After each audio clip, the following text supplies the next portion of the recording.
hele, to je jeden z mých nejoblíbenějších, je to strašně rychlý a strašně účinný. Při použití musíme trošku naslinit. Co s tím chceš dělat? No vidíš. Jde někdo? Tak jdem.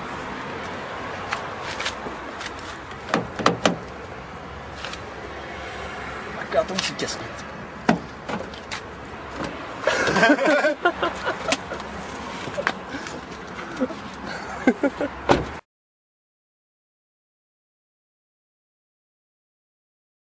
Není tady ani noha. Tak, stará dobrá Francie, zámky na jednoduchý elektrický obvod. Tohle je co? To je 1800 kV, kamaráde. Takže my do těch zámků pustíme 1800 kV a uvidíme, co se stane. Jenom bacha, ničeho se neotýkat.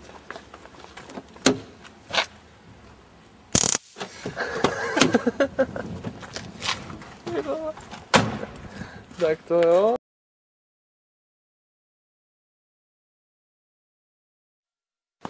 Víš co, oni ty dálkový ovladače fungují stejně jako dálkový ovládání u moderních aut, takže je úplně jedno, jestli otevíráš, jestli otevíráš dýmíčko televizi, alebo bude mít káčku. Počkej, tady je, sleduješ, jo?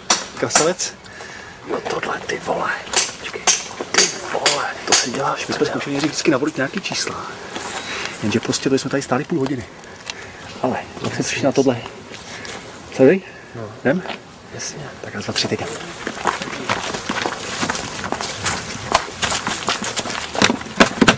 Naučený? Ale musíš máškat všechny najednou. Sleduj. Nekecej. Udráme.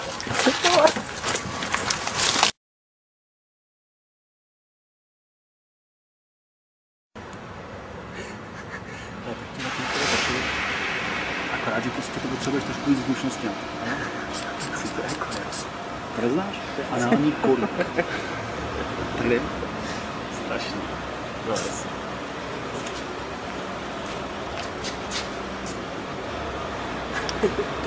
Použiješ lubrikant. Lubrikant. Bacha, auto.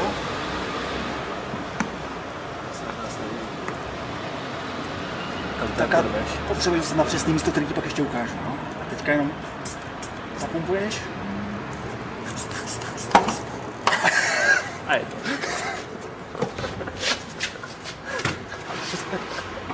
To je fráje. OK.